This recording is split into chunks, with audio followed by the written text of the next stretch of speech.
ဒီဆရာဘာတွေပြောနေမှမသိဘူးဆိုဒါပေမဲ့ဘောင်ထဲကတော့ပြောပေါ့အဲ့တော့ထက်လန်းဆရာအထက်ပညာယူထားရင်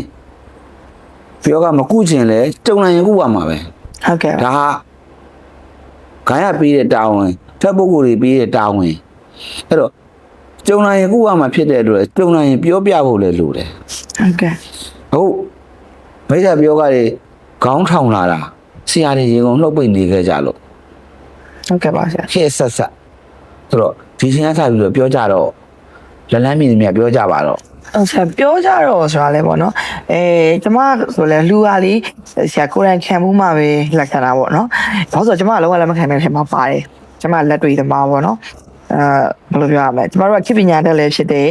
ကျမတို့ကသိပ္ပံပညာတွေသင်ခဲ့ရတယ်သိပ္ပံပညာလက်တွေ့ပြနိုင်တယ်ဆရာတို့ရဲ့ဒီဝိဇ္ဇာပညာရက်တွေဒီယုံကြည်မှုတစ်ခုနဲ့ပဲသွားတာဖြစ်တဲ့အတွက်ကျမတို့က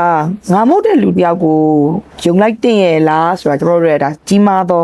စင်ခေါ်မှုဖြစ်ပါတယ်စီးပွားရေးသမားပို့ဆိုးပါရဲ့ဆရာစီးပွားလုပ်တဲ့သူလေ ဆိုတော့သမီးရဲ့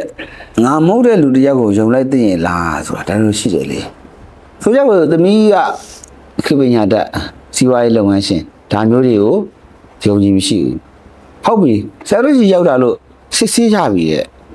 ပြောကတိုက်ခိုက်ရှိနေပါပြီတဲ့ဆရာတို့ဗဇက်ကနေပြီးတော့ရှိနေတယ်လို့ပြောတာမဟုတ်ဘဲနဲ့သမီးရဲ့ခန္ဓာကိုယ်ဝင်ရောက်ပူးကတ်စီတာမျိုးဖြစ်စေသမီးရဲ့ဒီအစိတ်အပိုင်းပေါ့လက်တော်၎င်းခြေထောက်တော်၎င်းတင်ကြတယ်နဲ့ပြသတာမျိုးဖြစ်စေမျိုးဆိုရင်ရောရမယ်လေသမီးကိုယ်တိုင်ဖြစ်နေတာ ခုနကဘောနော်ဆရာကိုကျွန်မအရှိမစားခံတာသလိုပဲကိုယ်တိုင်ကြုံမှလက်ခံသွားရဲဆိုတော့ကျွန်မဒီလိုလူဒါပေမဲ့ကျွန်မကိုယ်တိုင်မှလည်းကျွန်မတော်တော်ခက်ခက်ကြော်ဖြတ်ခဲ့ရတဲ့ကာလတွေရှိရပေါ့ outland ပေါ့နော်ကျွန်မနောက်ဆုံးမှလက်မခံခြင်းမနဲ့လက်ခံလိုက်ရရဲလက်ခံလိုက်ရဆိုဘာလို့ဆိုကျွန်မကိုအင်အားနဲ့ကိုဒီအရာကိုကြော်ဖြတ်ဖို့မဖြစ်နိုင်တော့လို့ဒီအရာကို professional လုပ်ပြီးတော့ကြော်ဖြတ်ပေးနိုင်တဲ့ကိုအစားကိုဒုက္ခရောက်နေတဲ့ဒီဟာကြောင့်ခံစားနေရတဲ့ဟာတွေကိုအားပြောက်ကောင်းလုပ်ပေးနိုင်တဲ့ဆရာပေါ့နော်ခုနအရှိ logi podcast မှာဆရာအရှိပိုင်းနေမှာပြောခဲ့တယ်လို့ပေါ့ကျမတို့ကနေမကောင်းရင်ဆရာဝန်စီသွားရတယ်ပေါ့ဆရာဝန်ကိုကျမတို့မကုတတ်ဘူးအဲ့ဆရာဝန်ကိုသွားရတယ်ဆရာဝန်ကအထွေထွေကနေပြီးတော့ညီတို့ကတော့ဘယ်ပိုင်းဖြစ်နေရဆိုပြီးကျမတို့အထူးကုစီထပ်သွားရတယ်ပေါ့ဆိုတော့ဒီပိုင်းမှာလည်းကျမတို့ဒီလိုမျိုးပဲလို့တော့ကျမအခုနောက်ပိုင်းမှာလည်းလက်ခံလာရတယ်ပေါ့နော်ဆရာအဲ့တော့လက်မခံတဲ့လူတွေလည်းဆရာခေါင်းကပြောသလိုပေါ့ကိုယ်တိုင်စစ်စစ်ကြည့်ပါဆရာတို့ကပြောမယ်ကွာဟောက်လန်းတိုက်ရှိနေရင်ဆိုကြပါစို့သမီးပဲဆိုပါစို့နမူသမီးရဲ့ဘယ်လက်ချောင်းကိုခွဲလိုက်နော်လက်ချောင်းတွေတော့ဘယ်လိုမျိုးခွဲလိုက်သားလိုက်ဆရာတို့စစ်မယ်သမီးဆရာတို့စစ်တယ်လို့ခွဲပြတယ်ဆိုရင်သမီးမှရှိလို့ပဲလေသမီးကိုယ်တိုင်လုပ်နေရဆရာတို့ကလာပြီးလက်ကိုဆွဲခွဲတာမဟုတ်ဘူးနောက်တစ်ခုကြာလေကျမတို့ဒါကျမတို့ရောက်အရက်စကားနော်ဒါဆရာတို့ကျမအဲ့လိုစော်ကားခြင်းတွေနောက်တခြားဆရာတွေလည်းစော်ကားခြင်းတွေမရှိပါဘူးဒါကျမအများပြည်သူသိအောင်ကျမတို့ဒါတင်ဆက်ပေးရဖြစ်တဲ့တော့ဗောနော်နောက်တစ်ခုကျတော့ကျမတို့ဒီအရက်စကားဒီအထဲမှာပြောကြတာ哦ကျမကြားဘူးတာကဒီလိုမျိုးကလည်းခုနဆရာပြောသလိုပြောကရှိလို့ဖြစ်နိုင်တယ်လို့ဒီဆရာတွေကဒီလိုမွေးထားတဲ့ဟာတွေရတယ်ဒီလိုလုံနိုင်နေဆိုတော့အပြောမျိုးလဲကျမတို့တွေကြားဘူးပါတယ်ရှင်ဆရာအဲ့ဒါလေးနဲ့ပတ်သက်ပြီးရှော့ပြပေးပါအောင်ဆရာအနေနဲ့တော့တစ်ထစ်ချဒါမျိုးမရှိဘူးလို့တော့မပြောလို့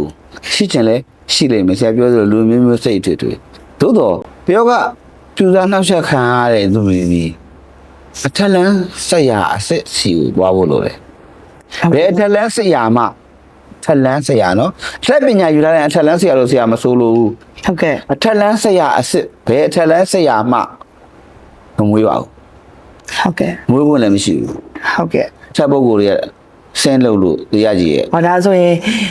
ဒီပညာရေးရဲ့စောင့်ရှောက်သူပေါ့ဒီပညာရေးရဲ့စောင့်ရှောက်သူတွေကခွင့်မပြုမူလပညာပေါ့ဟုတ်ကဲ့ပညာမူလပညာပိုင်ရှင်တွေပေါ့ဘိုးတော်တွေဝိဇ္ဇာတွေ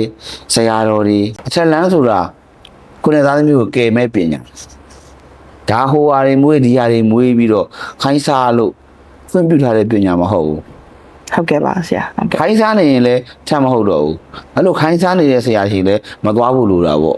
ဆရာတင်မမဖို့တော့လိုတယ်ဒါကြတော့ကျမတို့ရဲ့ညံတယ်ကျမတို့ဘယ်လိုခွဲရမလဲအကြီးနဲ့ဆွဲလို့ရတယ်ဟုတ်ကဲ့ပါအမြင်ဟုတ်ကဲ့တရားကတော့သိရသိမှာမဟုတ်ဘူးဟုတ်ကဲ့ဒီနေ့ခေတ်မှာတော့ပို့ဆိုးတယ် online မှာတွေ့နေရတာပဲဒီဆရာရဲ့လောက်ရဒီဆရာရဲ့ဖြတ်တန်းတဲ့ဘဝစတန်ဒီဆရာရဲ့အကျင့်ဒီဆရာရဲ့ဇာလိုက်တာဘုရားရှင်ကြီးဝတ်ပြရေးဘုရားရှိထိုင်နေမှဆရာလို့တော့မမှန်နဲ့ဟုတ်ကဲ့နော် အဲ့ပေတယ်နေတော့မတိုင်းနဲ့ ဟုတ်ကဲ့ ခစ်ပေတယ်နဲ့တိုင်း ဟုတ်ကဲ့ ကြည့်သူ့ရဲ့ဖြတ်သန်းပုံတဏိတာဖြတ်သန်းပုံသူ့ရဲ့ခုနှစ်သားသမီးပေါ်ထားတဲ့စိတ်ထားသူ့ရဲ့လုပ်ပုံကင်ပုံသူ့ရဲ့ကုသပုံပြောကကုသပုံဆရာဆိုရင်ဆရာတွေကအနည်းနဲ့များတော့တင်ကြတာပဲသူ့ရဲ့ပြောကကုသပုံဒါလေးကိုအကျမ်းမင်းထိလာလိုက်တာနဲ့ပထမအကျမ်းမင်းတော့သိသွားမယ်သိသွားရင်ရွေးလိုက်ပေါ့ဘယ်ဆရာတို့ကသွားတဲ့နေရွေးပြီးသွားလိုက်ပေါ့ဟိုဖြစ်နေတာနဲ့အဲ့ဆရာရဲ့စစ်စစ်ချက်နဲ့တိုက်ဆိုင်လားမတိုက်ဆိုင်လားကြည့်ပေါ့ကိုကတော့ဥအောင်မပြောမိစေနဲ့ပေါ့ဒီလိုမျိုးလေးတွေသတိကပ်ပြီးတော့ဆင်ခြင်ပြီးတော့ရွေးချက်မယ်ဆိုရင်ရပါတယ်အများကြီးပါ ဟုတ်ကဲ့ပါဆရာဒါကျမလည်းဒါကိုယ့်ရဲ့နီးစပ်ရာမှာပြောကြတဲ့ဟာလေးတွေပေါ့နော်ကျမဆရာကိုကိုစားနီးကြည့်ပေးတာပေါ့နော်ပြီးတော့နောက်တစ်ခုကျမတို့ဒီစီးပွားရေးဘက်ကိုပဲကျမပြန်သွားမယ်ပေါ့နော်စီးပွားရေးတစ်ခုကိုအောက်လန်းဒါဆိုရင်ဆရာကဖြီးခဲ့တဲ့အဖြေတွေကစီးပွားရေးတစ်ခုကိုပျက်စီးသွားအောင်ဆုတ်ယုတ်သွားအောင်အောက်လန်းတိုက်လို့ရတယ်ပေါ့နော်ဒါဆိုကျမတို့ဒါရတယ်လို့ယူဆပါပေါ့ ရခိုင်တော့ရတယ် ဟုတ်ကဲ့ဒါဆိုရင်ကျမဆိုလဲကိုယ်ပိုင်လုပ်ငန်းရှိတဲ့အတွက်ကျမလုပ်ငန်းအတွက်လိုအပ်တဲ့ဟာလေးတွေကျမလုပ်တယ်ကျမဖျန်းရှစ်ခိုးတယ်အာဘဒီလာတထိုင်ပေါ့နော်ဆရာကျမတို့စီးပွားရေးလုပ်နေရဖြစ်တဲ့အတွက်ကျမတို့လုံးဝမကြိုးမပေါအောင်ဟောဝယ်ပဲဆိုလို့ထိန်းတဲ့ဒီလာတွေရှိသလိုမျိုးနှစ်ဦးနှစ်ဖက်အကျိုးရှိမဲ့အရာတွေကြားလို့ရှိလိုက်ကျမတို့မူသားမမီတဲ့ကိစ္စမျိုးတွေလည်းရှိပါတယ်လုပ်ငန်းလုပ်နေရဖြစ်တဲ့အတွက်ပေါ့ကျမဘာသာရေးလုပ်တယ်နောက်ကျမဆိုင်အတွက်လလပါကောင်းစီမဲ့အကာအကွယ်ဖြစ်စေမဲ့သို့တော့အရာမျိုးလေးတွေကျမတို့လုပ်တယ်ဗောလားကျမတို့ယုံကြည်မှုပေါ့ကျမမဟုတ်ဘူးကျမတို့ရက်ကွက်ထဲမှာဖွင့်ထားတဲ့မွေးငါးဆိုင်ရာအစမနမိုးလေးအမွေးရည်ထွန်းတာမျိုးပလင်းစိန်လေးထဲမှာနှင်းစီပဲအနေဆိုင်တယ်ဗောဒါကျမတို့ကဆရာခုနပြောတဲ့စကားလိုပေါ့တတိမူကြည့်ရင်လူတိုင်းကမကင်းကြပါဘူးလော်ကီနဲ့အနည်းနဲ့များဇန်နလီတွေကပဲဖက်ဆိုရှယ်မီဒီယာမှာတွေ့လို့ငွေဝင်ရရလေးဖြစ်ဖြစ်အားလုံးကလှုပ်ကြည့်ကြတယ်ဗောနော်ဆရာအဲ့တော့အောက်လန်းကစီးပွားရေးတစ်ခုကိုပျက်စီးအောင်ဆုံးရှုံးအောင်လုပ်လို့ရတယ်ဆိုရင်ကျမတို့အခုငါးပါးတီလာလုံအောင်နေတယ်ဒီလိုမျိုးတွေလုပ်တယ်ဆိုရင်ရောဆရာဒါတွေကလုပ်လို့ရပါသလားအမြဲတမ်းစစ်ဆေးနေဖို့လိုပါသလားဆရာ ဝိပဿနာသမားတွေကတော့ကြိုက်မှာမဟုတ်ဘူးဆဲရင်လည်းဆဲကြပါလေရတယ်လို့ပဲဆရာအဖြစ်မယ် ဟုတ်ကဲ့ ဘာကြောင့်လဲဆိုတာဆရာပြန်ရှင်းမယ်တပည့်တို့ငါးပါးတီလာဘယ်လောက်လုံလဲဖျားတရားဘယ်လောက်လုံလဲဆရာတို့တောင်နန်းသာသနာပြုဆရာတော်ကြီးဘုရားမသားကဂုံတော်ကွန်ချလေ ဟုတ်ကဲ့ ဆွမ်းတာပေါ့ ဟုတ်ကဲ့ဘာလို့ဆိုအမြဲတမ်းဖွင့်တယ်ပေါ့နော်ဆရာမနဲ့တိုင်း အဲ့ဆရာတော်ရဲ့သီလတမာရီနဲ့ဒီဂုံတော်ကွန်ချကြီးရွတ်နေအဲ့ဆရာတော်ကြီးဘယ်အောင်လန်းတက်လို့ရမှာလဲဘယ်အောင်လန်းအဲ့ဆရာတော်ကြီးသွားတိုက်လို့ရမှာလဲဟုတ် ဟုတ်ကဲ့ သူအဲ့ဒီဂုံတော်ကွန်ချကိုပဲသမီးတို့ရွတ်အစွမ်းချင်းမတူဘူး အဲ့ပေါ့ဒါကိုယ့်ရဲ့တီလာသမားလေးနဲ့ သမီးတို့တိုက်လို့ရတယ် ဟုတ်ကဲ့ အဲ့တော့ဟိုကဘယ်လောက်ထိသီလမြင်နေပြီမို့လဲ ဟုတ်ကဲ့ပါဆရာ နော်ဘယ်လောက်ထိအကျင့်ဂရဏတွေကောင်းနေပြီမို့လဲ ဟုတ်ကဲ့ မနေ့အိယာထညအိယာဝင်ဖျားတစ်ချိန်တော့လက်အုပ်လေးချီဘလို့ရွှေရှစ်ခိုးတာလောက်တို့တော့အနေငယ်တော့ဆိုကြပါစို့အဲ့ဒါလိုဖျားတရားလို့ငါးပါးသီလမြင်ဖျားတရားလုံးနေတဲ့သူကိုတိုက်ရင်တရားမှာ80လောက်ပဲထိတယ်ပေါ့ ဟုတ်ကဲ့ပါ အစိုးတွေဟာ10ခုမှာ9ခုလောက်ပဲကြုံတယ်ပေါ့5ခုလောက်ပဲကြုံတယ်ပေါ့အနေငယ်ခံတာတယ်ပေါ့ဖျားတရားတာမမြင်နေ10ခုမှာ10ခုလုံးခံရမှာပေါ့ ဟုတ်ကဲ့ ဆိုလိုရွာကြီးဖြစ်မှာပေါ့ဖျားတရားမြဲတဲ့လူတွေကြတော့အသက်အန္တရာယ်မဖြစ်ခင်ဆရာကောင်းသမားကောင်းတွေ့တာမျိုးတွေကြုံရတာပေါ့ ဟုတ် ယောဂကိုပျောက်ကင်းအောင်ကုပေးနိုင်မဲ့ဆရာနဲ့ဆေးနဲ့တွေ့တာပေါ့ဘယ်တရားမလုပ်တဲ့လူမျိုးဖျားမေ့တရားမေ့သူမျိုးဆိုရင်တော့ဆရာကောင်းသမားကောင်းနဲ့လည်းမတွေ့ပဲနဲ့အသက်ဆုံးရှုံးသွားတဲ့လူတွေအများကြီး ဟုတ်ကဲ့ပါဆရာဟုတ်ကဲ့ ဆိုတော့နှစ်ပိုင်းဆရာခွဲပြောတာနော် ဟုတ်ကဲ့ ဖျားတရားလုပ်တိုင်းမကားနိုင်ဘူးသို့တော့ဟိုဆရာတော်ကြီးကုံတော်ဝန်ချရွတ်နေတော့လုံလာပေါ့ကွယ် ဟုတ်ကဲ့ ဘယ်အောက်လန်းကလုံနိုင်မတော့တမာတိတွေကွာတယ်တီလာတွေကွာတယ်လေ ဟုတ်ကဲ့ပါဆရာခုနနောက်ထပ်မိကုန်းတစ်ခုပေါ့နော်ကျွန်တော်တို့ဘယ်လောက်တခါကျွန်တော်တို့စစ်ဆေးနေတယ်လဲ ဒီလိုသမီးရဲ့ဥပဒေညမှာဥပမရောက်စေနဲ့ ဟုတ်ကဲ့ အရာရာတိုင်းလမ်းသွားရင်ခလုတ်လိုက်တာလဲငါအောက်လန်းတိုက်ခံရပြီလို့လဲမတွေးနဲ့ ဟုတ်ကဲ့ ပုံမှန်အနေနဲ့ဘယ်နှလားတစ်ခါစစ်ဆေးပါလို့လဲဆရာမပြောဘူး ဟုတ်ကဲ့ပါ ဆရာခုနပြောသလိုအမြဲတမ်းကိုယ့်အကိုစမ်းစစ်နေကိုယ်လုပ်ငန်းတိုးတက်နေသလားဒါမှမဟုတ်မ တိုးတက်ဘူးဆိုရင်တော့ဒီပုံမှန်လေပတ်နေသလားလာစဉ်တရားဝင်လားတရားဝင်မဆိုလာရင်တရားဝင်နေသလားကိုယ့်ရဲ့ကျမ်းမာရေးတွေထိခိုက်နေလားအိမ်နည်းတွေအဆင်မပြေဖြစ်နေလားအချီရေးတွေထိခိုက်နေလားအိမ်တော်ရေးတွေထိခိုက်နေလားဒါတွေဘာမှမထိခိုက်ဘူးဆိုဘာမှဆက်စရာမလိုဘူး ပြဒါမဲ့ကျမတို့ကလောကလူသားတွေဖြစ်တဲ့အတွက်လောကရန်ရှစ်ပါးထဲမှာတော့ကြုံမှာပဲလေအရာအားလုံးအစဉ်ပြေနေတဲ့လူတော့မရှိနိုင်ဘူးဆရာလောကကြီးမှာလေအရာအားလုံးစီးပွားရေးလည်းပူစရာမရှိဘူးမိသားစုရေးလည်းပူစရာမရှိဘူးအခြေရေးလည်းပူစရာမရှိဘူးဆိုတော့မဖြစ်နိုင်ဘူးပေါ့နော် ဆွေးနွေးရပါပေါ့ ဟုတ်ကဲ့ အိမ်တော်တွေမှာသမီးနင်းနဲ့မရရှာနဲ့သွားလို့ပြောကြတယ် ဟုတ်ကဲ့ဆရာ ဒါတော့ကစားဖြစ်မှာပဲ ဟုတ်ကဲ့ ရန်ဖြစ်လိုက်ပြန်ချက်လိုက်ရန်ဖြစ်တိုင်းတော့ပြောကမဟုတ်နေဘူး ဟုတ်ကဲ့ပါ သူကဒီအိမ်တော်တစ်ခုကဘာမဟုတ်တာလေးနဲ့ပျက်စီးရပျက်စီးကြောင်ဖြစ်လာပြီ ဟုတ်ကဲ့ အမျိုးသားဆိုတော့ကောင်းအမျိုးသမီးဆိုတော့ကောင်းတခြားတစ်ယောက်နောက်အငယ်အနှောင်းဆိုကြပါလို့ပေါ်ပေါက်လာပြီရန်ဆိုရရှိခိုက်လာပြီဆိုရင်နည်းနည်းသတိထားဘာကြောင့်ဖြစ်နိုင်လဲ ဟုတ်ကဲ့ပါ ငါယောက်ျားရဲ့ငကိုဗီဇ ဟုတ်ကဲ့ ကိုယောက်ျားရဲ့ဗီဇဘယ်လိုလဲဆိုတော့လူတိုင်းသိကြတယ် ဟုတ်ကဲ့ နော်ဝင်ကဆုဆိုရင်တော့ဒါကတော့သူ့ရဲ့ဗီဇ ဟုတ်ကဲ့ မဟုတ်ဘူးငါယောက်ျားအိမ်တော်ရေးပုံမှာလဲကာမမမြန်မရှိတယ်နော်တီးတဲ့နဲ့ရှာဖွေကျွေးမွေးတယ်အခုမှဖြစ်တာဆိုရင်ဒါစစ်စစ်ကြည့်တယ်နဲ့စစ်စစ်ကြည့်တဲ့အတွက်ကိုယ်တော့ဘာမှမထိခိုက်သွားဘူး ဟုတ်ကဲ့ပါ ဘိုးကြီးအဖြစ်လဲအများကြီးမကော ဟုတ်ကဲ့ ဒီလိုမျိုးပဲဒါစိတ်ဆောင်လို့လည်းဖြစ်မှာပဲຢာဒီအခုပြောင်းတော့ဝေးဖြစ်မှာပဲသို့သောကျမ်းမာရေးတွေထူတာတယ်ယောဂရှာမရဘူးဝိသေတနဲ့လို့အထူးကူရင်းနဲ့ပြတယ်ဖိုးလို့ဒီလိုဒါဆိုရင်တော့စစ်စစ်ကြည့်တယ်ဆက်ပြီးတော့ထိခိုက်မှုတွေဆိုတာဒါကိုပြောတာ ဟုတ်ကဲ့ပါ တမန်ကရှန်ကလမ်းသွားရင်ခလုတ်လိုက်တာတော့ကိုယ့်ဘောကိုမျက်စိမမြင်မျက်စိရှမ်းလို့ ဟုတ်ကဲ့ ပြဿနာမရှိဘူးအသက်အန္တရာယ်နဲ့ကြုံရတဲ့ဟာမျိုးဆိုရင်တော့စစ်ဆေးကြည့်တယ်နဲ့ဒါဆိုရင်ဘယ်အချိန်မှစစ်ဆေးရမယ်ဆိုတာအတိုင်းမင်းတော့သိသွားပြီလေ ဟုတ်ကဲ့ပါဆရာဒါတော့ကိုယ့်ရဲ့ဖြစ်တည်နေတဲ့အခုလက်ရှိအခြေအနေပေါ်မှာမူတည်ပြီးတော့စစ်ဆေးရမှာပေါ့နော်ကဲဒါဆိုရင်ကျမတို့ဒီနေ့စီးပွားရေးကိုပြောကတိုက်လို့ရလားပေါ့နော်ပြောကနဲ့ပျက်စီးဆုံးရှုံးအောင်လုပ်လို့ရလားဆိုတာကိုကျမဆရာကိုဒီနေ့မေးကြည့်ခဲ့တာပေါ့နော်ဒါဆိုရင်ကျမလည်းအခုအဖြေကိုရှင်းရှင်းလင်းလင်းသိလိုက်ပြီပေါ့နော်အဲဆိုရင်ဒီနေ့မှာဒီဟာနဲ့ပတ်သက်ပြီးတော့ဆရာဒီခုနှစ်သားသမီးကိုဆရာပြောချင်တာလေးတွေများရှိလို့ရှိရင်ဗာလေးများထပ်မံပြီးတော့ပြောကြားခြင်းပါသေးလဲရှင် ပြောကဆိုတဲ့ခေါင်းဆောင်ကိုဆရာတို့မေးကြဖြေကြတာဖြစ်တဲ့အတွက်ဆရာတို့ပြောကနဲ့ပတ်သက်ပြီးတော့အကြောင်းအရာလေးတွေနည်းနည်းအနည်းငယ်တော့သို့ဒီမဟုတ်တော်တော်များများတော့ပြောပြမယ်ဘာလို့ပြောကြတော့ရှိတယ်သမီးရဲ့ဆရာတို့လည်းအများတန်းကြုံရတယ်တခြားဆရာတွေလည်းကြုံရပါလိမ့်မယ် appointment ယူတယ်ပေါ့ဆရာကြီးကျွန်တော်ကျမတို့ကတော့လာစစ်ချင်တော့ဥပမာဆိုကြတော့မနှက်ဖြန်ဟုတ်ပြီမနှက်ဖြန်အဲ့မနှက်ဖြန်လာခိုင်းနေကြတော့အတောင်းမျိုးပြတယ်အတောင်းမျိုးပြတယ်ဆိုတာဒီကာကညှိုက်ပြတာမဟုတ်တော့သူတို့ကြုံရတယ်ဥပမာဟိုအရေးပေါ်ကိစ္စပေါ်လာတာမျိုးတို့သိရမလား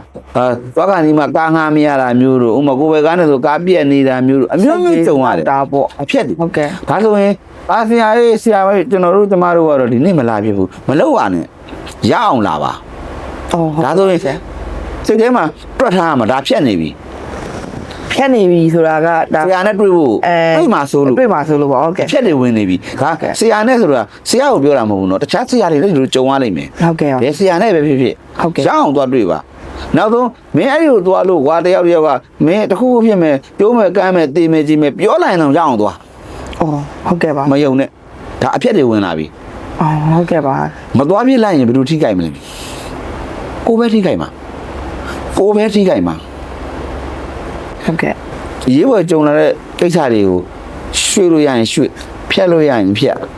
ရွှေ့လိုက်ဖြတ်လိုက်လို့နင့်ကိုလာတတ်မယ်လို့တော့ဘူးမှတော့မရှိပါဘူးသဘောကလေ အဲ့မြာလေးကျမလေးကြုံမှုရပေါ့နော်ဘာဖြစ်လဲဆိုတော့အဲ့ဒီအချိန်မှာဆိုလူကလေဝေးဝါးဟုတ်သွားတာအဲ့ဒါမသွားတော့ဘူးဒါတွေပဲကောက်လိုက်တော့မယ်နောက်မှလည်းအားဒေါသထွက်ပြီးတော့လောက်တော့ဟဲ့ဒါပဲလောက်တော့မယ်အဲ့လောက်တောင်ဖြစ်နေရနေတော့ဒီကိစ္စတွေအဲ့လိုကြီးနေရဆိုပြီးတော့ပေါ့နော် ဒီဆရာနဲ့တွေ့ဖို့ချိန်ထားပြီသွားခါနီးမှဟိုဆရာကတော့ကောင်းတယ်နာမည်ပူကြီးတယ် ဟုတ်ကဲ့ နော်တကယ်ရင်ဟဲ့နေအဲ့ဆရာကြီးမသွားနဲ့ဟိုဆရာပူကောင်းတာလမ်းနေလွဲကုန်ပြီတကယ်ကြီးတော့ကောင်းစီချင်လို့သူပြောတာသူ့ရဲ့ကြုံရသူ့ရဲ့အကြားဘူးရ ဟုတ်ကဲ့ မလောက်ပါနဲ့မူလအစီအစဉ်အတိုင်းမူလဆရာရှိရအောင်သွားပါ အော်ဒါဆိုရင် လေပြား လှည့်ပြားမိကတွေရဲ့လှည့်ပြားခြင်း ဩဟုတ်ကဲ့ ရအောင်သွား ဟုတ်ကဲ့ ဆရာခုနပြောသလိုပေါ့နင်းဒီလမ်းကိုသွားရင်နင်းကတတ်မယ်ဘယ်သူမှမပြောပါဘူးနော်အသက်အန္တရာယ်မဟုတ်ရင်တခြားအပဟိကတွေဖြတ်ပလိုက်ပါ ဟုတ်ကဲ့ပါ ရအောင်သွားတွေ့ပါဒါတစ်မျိုး ဟုတ်ကဲ့ နောက်တစ်မျိုးသွားတော့စစ်ပါရဲ့စစ်ဆေးလိုက်ပြီဟုတ်ပြီဟိုဟာတွေရရှိတယ်ဟိုဝဲဆိုကြပါစို့အတိုက်ရှိတယ်ဟိုဆရာတိုက်ရှိတယ်အောက်လန်းတိုက်ရှိတယ်သုံးတိုက်ရှိတယ်တခုခုပေါ့ရှိတယ်ဘယ်ဟုတ်ပြီရှင်းရမယ်လင်းကြမယ်မနေ့ပြန်ရှင်းမယ်ပေါ့ဆိုကြပါစို့ရှင်းတယ်လင်းတယ်ဆိုတဲ့နေရာမှာလဲတင်းတင်းမြတ်တဲ့ကုန်းချလေးတွေရှိကြတာကို ဟုတ်ကဲ့ ဘွဲတော်တောင်3-4တောင်ဖြစ်နေတဲ့ခေတ်ဆိုတော့ဟုတ်ပြီဆရာကြီးကျွန်တော်တို့ကျမတို့ကတော့လက်ပညာလာရှင်းပါမယ်အခုကလာမေးတာမို့လို့ဝင်မြူလာလို့ပါဝင်မပါလာလို့ပါဆိုတာသားတစ်ပြက်ပေါ့ ဟုတ်ကဲ့ ပြန်သွားကြတယ်ဟောအေးဆရာကြီးကဘာမှမဖြစ်ဘူးလေ ဟုတ်ကဲ့ အိမ်ထဲရောက်ရောဘာမသွားတော့ဘူးဟာပတ်စံဘယ်လောက်တော့ကုန်တာဒါဒီဆရာလိန်နေရလားမသိဘူးလှည့်နေရလားမသိဘူးမလာပြတော့ပြန်အောင်သူတို့ထိခိုက်တာသူတို့ထိခိုက်ပါ တော့ဒီပယောကအတိုင်းမိပြီးတော့ကာလ တိုက်မှန်ရင်ပေါ့နော် ဟုတ်ကဲ့ဟုတ် တိုက်မှန်ရင်ပေါ့မိစ္ဆာတွေရဲ့လှည့်ပြားမှုတွေပေါ့ ဟုတ်ကဲ့ ဒါလေးတွေတော့သတိထားပါ ဟုတ်ကဲ့ပါဆရာ ကိုမူလရည်ရွယ်ချက်တိုင်းနောက်ဆရာကောင်းတယ်ဆိုရင်တော့ဒီဆရာကြီးရောက်အရင်သွားအောင် ဟုတ်ကဲ့ပါ ဒီဆရာရဲ့အာဘော်နားထောင်စစ်ဆေးကြည့်အောင် ဟုတ်ကဲ့ ပြီးတော့မှသာကိုမကြိုက်နောက်ဆရာပြောင်း ဟုတ်ကဲ့ပါ အကြောင်းမျိုးကြောင့်မသွားပြတော့ဘူးဆိုရင်တိုင်းရရှင်တွေပဲထိကြိုက်တာနင်းလာတာ ဒီပေါ်နင်းနာဆရာ အများကြီးကြုံဘူးလေ ပဲ အဲ့လို နင်းနာ ခဏဆရာတို့ကတော့သိနေတော့ဖြတ်ကြပြီဒီလောက်ပဲလေဆရာတို့မရဘူးလေမရဘူးအခုချက်ချင်းလာမှရမယ်သွားပြောလို့မရဘူးလေ ဟုတ်ကဲ့ပါဆရာ ဆရာတွေဖြစ်တဲ့အတွက်ဒါလေးတွေတော့သူအခုစိုက်ဖို့လိုပါတယ်နောက်တစ်ပိုင်းကျမှပြောကနဲ့ပတ်သက်ပြီးတော့ဘယ်လိုဆုံးရှုံးနေတာမှုတွေကြုံနေကြရလဲကြုံခဲ့ကြရလဲသေလွန်သွားရင်တော့ဘယ်လိုဒုက္ခတွေခံရလဲဆိုတာကိုကျွန်တော်နောက်တစ်ပိုင်းဆက်ပြောကြမယ် ဟုတ်ကဲ့ပါဆရာဟုတ်ကဲ့ဒီနေ့မှာတော့ပယောဂကနေပြီးတော့ပယောဂချောင်းမို့လို့စီးပွားရေးကိုထိခိုက်စေလားနစ်နာစေလားဆုံးရှုံးမှုတွေဖြစ်စေလားဆိုတာကိုဆရာနဲ့ဆွေးနွေးခဲ့တာဖြစ်ပါတယ်။ကြည့်ရှုတဲ့ပရိသတ်ကြီးလည်းကိုယ်မှာသိကျင်တာရှိရင်တိုက်ဆိုင်တာရှိရင် comment မှာပြောခဲ့မိခဲ့လို့ရပါတယ်။ Lucky Podcast ရဲ့နောက်အစီအစဉ်တွေမှာတိုက်ဆိုင်ခဲ့တာလေးတွေရှိလို့ရှိရင် comment လေးတွေကိုပြန်လည်ဖြေကြားပေးသွားပါမယ်ရှင်။အားလုံးကိုကျေးဇူးအများကြီးတင်ပါတယ်ရှင်။